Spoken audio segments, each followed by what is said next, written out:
Selamat pagi teman-teman. Assalamualaikum warahmatullahi wabarakatuh. Oke, sehat kabarnya pagi ini? Alhamdulillah. Fisiknya aman ya? Aman. Psikisnya aman juga toh? Wah. Ya, insya Allah nanti setelah perkuliahan ini jadi aman ya, insya Allah. Baik teman-teman, selamat datang di pertemuan kedua. Setelah pekan lalu kita di pertemuan pertama itu sudah ngebahas tentang rencana pembelajaran semester, di mana pembahasan di pekan lalu itu kita sudah mendiskusikan tentang runtutan materi yang akan teman-teman terima di semester ini. Dan ada kontrak belajar juga yang sudah saya dan kalian itu sepakati gitu ya. Terima kasih sudah kemudian menyepakati dan berkomitmen terhadap kontrak belajar yang kemarin sudah kita setujui begitu. Dan kemudian teman-teman, untuk mengawali ini saya akan melakukan presensi terlebih dahulu. Yang pertama Temi Wulandari Agustin. Oke, yang kedua Alia. Yang ketiga Ulida. Oke, teman-teman gitu ya, semuanya hadir ya. Baik teman-teman, di pertemuan ini kita akan kemudian membahas tentang definisi dan prinsip dari konseling teman-teman dan psikoterapi. Karena di masyarakat umum banyak yang kemudian menyamakan antara konseling dan psikoterapi itu sendiri. Tapi di pertemuan ini kita akan melihat sebenarnya apakah benar-benar sama antara konseling dan psikoterapi tersebut. Menurut teman-teman, konseling dan psikoterapi itu sama atau beda? Beda ya? Oke. Nah, nanti perbedaannya ada di mana, itu akan kita bahas di pertemuan ini. Oke, teman-teman.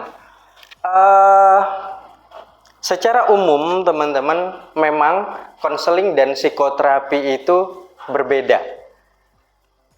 Tapi saya pengen tahu dulu nih, di teman-teman, menurut teman-teman, perbedaan antara konseling dan psikoterapi itu sendiri seperti apa? Ada di bagian mananya perbedaannya? Perlakuannya, oke, apa lagi? Selain perlakuannya, apa? Fokusnya. Oke. Nah, teman-teman, pada dasarnya konseling dan psikoterapi itu memang berbeda. Kenapa? Karena pada umumnya psikoterapi itu adalah bagian yang mencakupi di dalamnya terdapat konseling. Jadi satu di antara jenis psikoterapi itu adalah konseling. Namun konseling bukanlah satu-satunya dari psikoterapi. Berarti ketika konseling ini menjadi bagian dari psikoterapi, ada unsur-unsur yang ada di konseling pun juga ada di psikoterapi. Itu yang membuat dia persamaannya. Namun ada juga unsur yang ada di konseling tapi tidak ada di psikoterapi. Karena konseling bukanlah satu-satunya dari psikoterapi. Oke. Kemudian teman-teman, secara definisi, konseling itu sendiri menurut Kori itu adalah proses pemberian bantuan yang dilakukan oleh profesional yang pada umumnya dikenal sebagai konselor. Kenapa pada umumnya? Ingat teman-teman, di pembahasan slide yang awal tadi, konseling itu bukan satu-satunya psikoterapi. Jadi konseling ini sejatinya pada umumnya itu dilakukan oleh konselor, namun ada juga profesi dengan sebutan lain yang juga bisa melakukan konseling. Kita sebut aja itu sebagai profesi psikolog atau ilmuwan psikologi. Gitu. Kemudian diberikan kepada siapa bantuannya? Itu diberikan kepada individu yang kita sebut sebagai konseli. Jika konselor yang melakukan konseling, maka konselilah sebutan dari orang yang menerima bantuan. Tapi kalau psikolog yang melakukan konseling, nanti sebutannya lain lagi, teman-teman. Gitu ya. Jadi untuk istilah-istilah ini, teman-teman itu harus bisa memahaminya dengan baik. Kemudian, individu yang seperti apa? Individu yang mengalami masalah psikologis, yang di sini saya berikan catatan tambahan, tapi masalahnya itu yang bersifat non klinis. Nah, dari sini teman-teman, itu sebenarnya kita sudah dapat melihat satu di antara ciri khas dari konseling yang kemudian tidak dimiliki oleh semua psikoterapi yang lainnya. Konseling itu khusus untuk diberikan kepada orang-orang yang mengalami masalah mental yang cenderung sifatnya non-klinis. Biasanya teman-teman, ilmuwan-ilmuwan psikologi itu menginterpretasikan masalah non-klinis ini dengan masalah emosional yang tingkat keparahannya dari ringan ke sedang. Itu. Nah, kemudian agar apa? Agar individu tersebut atau si konseli tersebut itu dapat memahami dirinya. Berarti sebelumnya dia nggak bisa memahami dirinya ya. Dan kemudian bisa mengelola dirinya. Berarti sebelumnya dia tidak bisa mengelola dirinya. Kemudian bisa juga mengembangkan potensinya.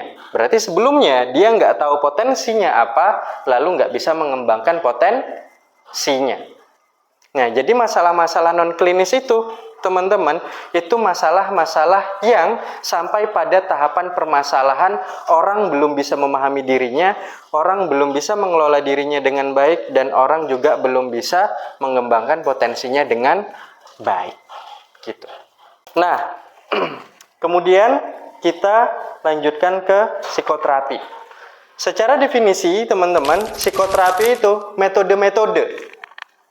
Berarti akan ada satu atau dua atau tiga bahkan lebih metode dari psikoterapi yang dilakukan oleh seorang profesional atau psikoterapis. Kenapa saya tuliskan psikoterapis?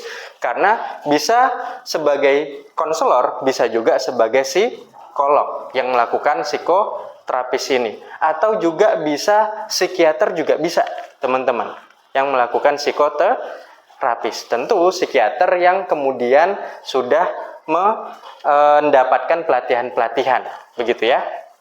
Nah, untuk membantu seorang individu atau sebutannya klien untuk konteks pendidikan dan industri perusahaan atau untuk pasien dalam konteks rumah sakit. Jadi kalau teman-teman ini nanti lulus gitu ya, jadi ilmuwan psikologi atau jadi psikolog begitu, kemudian kerjanya di instansi pendidikan atau kampus, dapat kemudian orang yang mau dikonseling, itu sebutannya klien, bukan pasien. Beda kalau misalnya teman-teman jadi psikolog klinis, itu bukan klien sebutannya, tapi pasien, gitu ya. Yang mengalami masalah psikologis sesuai dengan etika profesi dan landasan ilmiah yang relevan. Kalau konseling tadi untuk masalah non-klinis, kalau psikoterapi berarti mutlak untuk masalah yang sifatnya klinis. Sifat gangguan mental yang tingkat keparahannya itu kuat atau itu berat tingkat keparahannya. Konseling teman-teman itu tidak relevan, tidak bisa kita berikan kepada orang-orang yang mengalami gangguan mental berat. Contoh teman-teman, orang yang mengalami skizofrenia, kita konseling teman-teman, itu nanti teman-teman akan dibawa ke dunianya yang amat sangat luas, teman-teman. Saya itu pernah kunjungan ke rumah sakit jiwa, kemudian dapat salah satu atau ketemu dengan salah satu ibu yang ibunya ini didiagnosa mengalami skizofrenia. Habis itu saya nanya, "Bu, ibu orang mana?" kata saya. "Saya dari Kebumen, Mas." "Oh, Kebumen. Kebumennya mana?"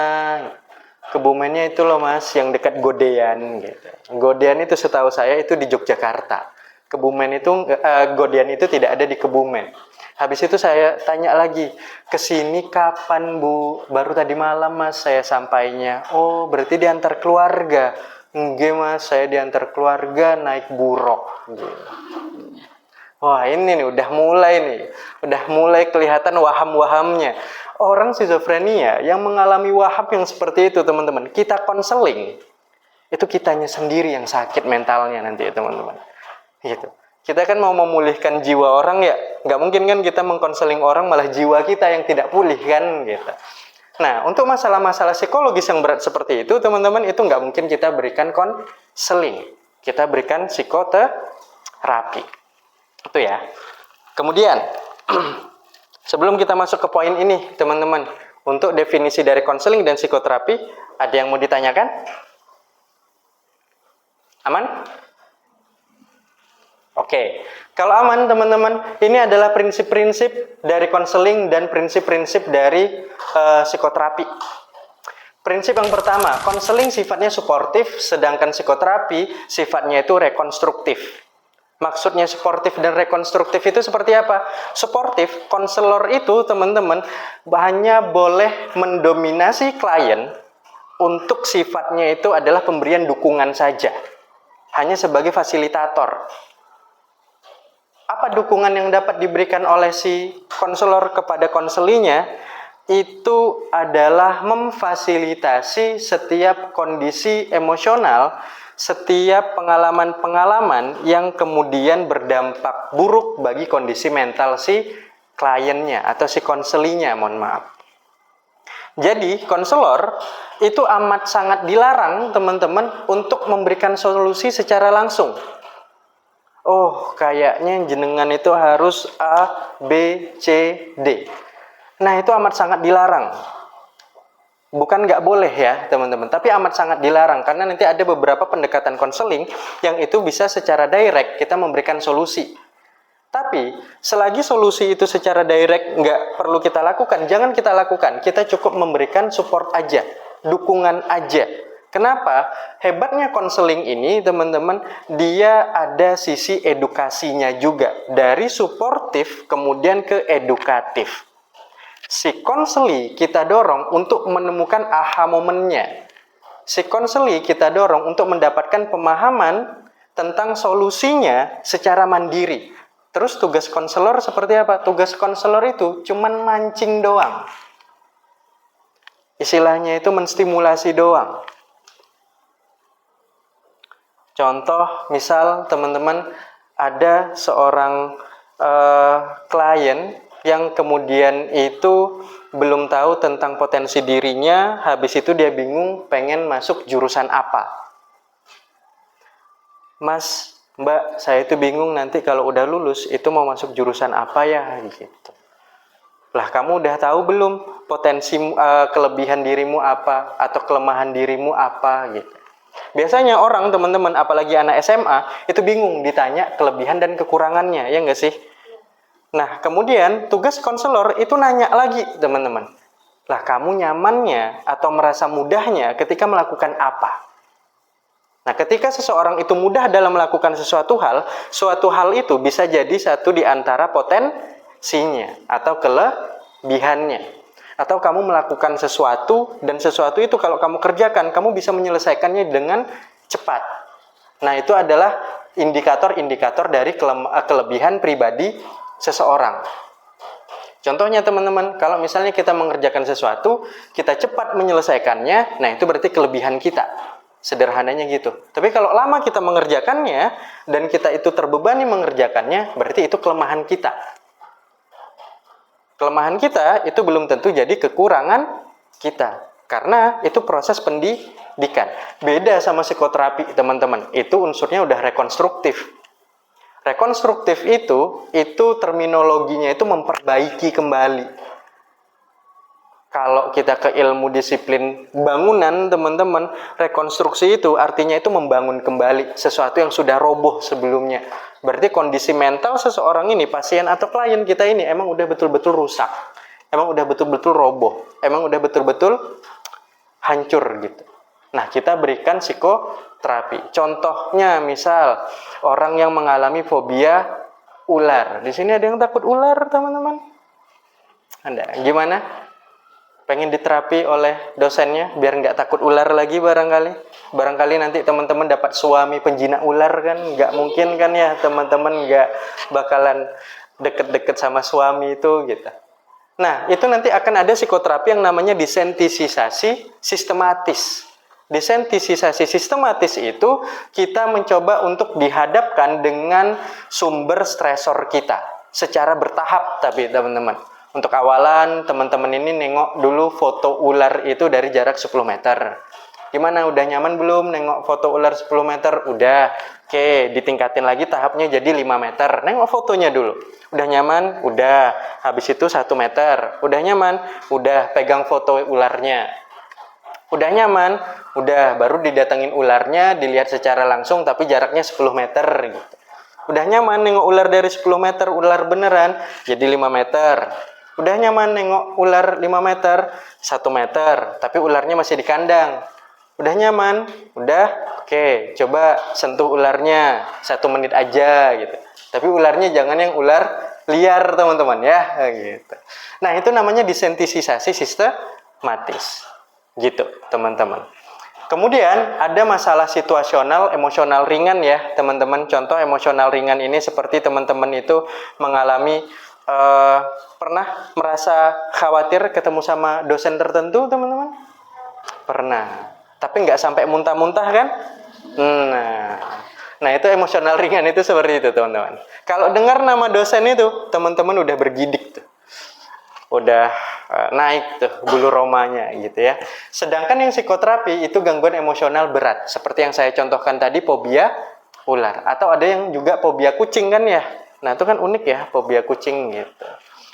Kemudian dalam kondisi sadar juga, proses konseling harus totally sadar kliennya, nggak boleh diambang batas kesadaran.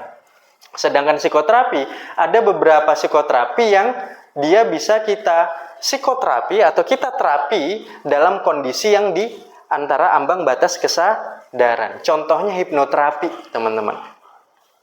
Teman-teman tuh nggak bisa ngekonseling orang mabok tuh nggak bisa. Ngonseling orang ngantuk tuh nggak bisa, teman-teman. Jadi kalau teman-teman itu nanti dapat konseli yang kemudian dia itu udah ngantuk-ngantuk gitu, teman-teman. Habis itu teman-teman, aku harus ngerasa kejar setoran gitu. Itu nggak boleh ya, teman-teman. Itu zalim gitu.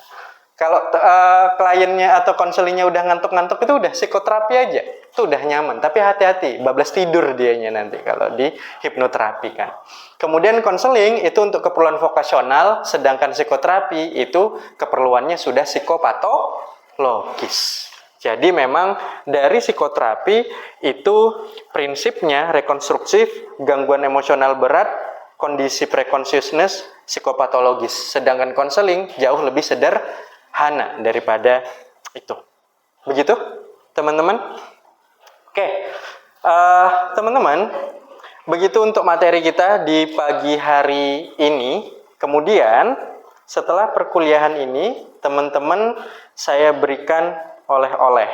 Oleh-olehnya ini. Oleh-olehnya adalah teman-teman silahkan melakukan wawancara sederhana dengan mencari psikolog yang masih memiliki SIPP aktif. SIPP itu apa? Surat Izin Pelayanan Psikologi yang aktif. Itu nanti bisa dicek di data HIMSI, di website HIMSI. Siap HIMSI itu teman-teman bakalan dapat data psikolog yang SIPP-nya aktif. Kemudian psikolog tersebut itu 3 bulan, jadi dalam 3 bulan terakhir ini dia sudah melakukan konseling dan psikoterapi. Kemudian identifikasilah pengalaman konseling yang pernah dilakukan oleh psikolog tersebut, kemudian pengalaman psikoterapinya, dan proses pengambilan keputusan. Klien mana yang konseling, klien mana yang psikoterapi. Nggak ada guide wawancara yang saya khususkan kepada teman-teman. Intinya teman-teman bertanyalah untuk mendapatkan 3 poin ini. Gitu ya. Dan nanti akan saya bagi kelompok dan kemudian untuk format penulisan laporan akhirnya akan saya berikan setelah pertemuan ini. Begitu, teman-teman? Ada yang ingin ditanyakan barangkali? Aman ya? Oke, kalau begitu terima kasih banyak untuk pertemuan pada pagi hari ini. Mohon maaf untuk segala kekurangan dari saya. Semoga bisa menjadi tambahan ilmu bagi teman-teman. Saya akhiri. Assalamualaikum warahmatullahi wabarakatuh.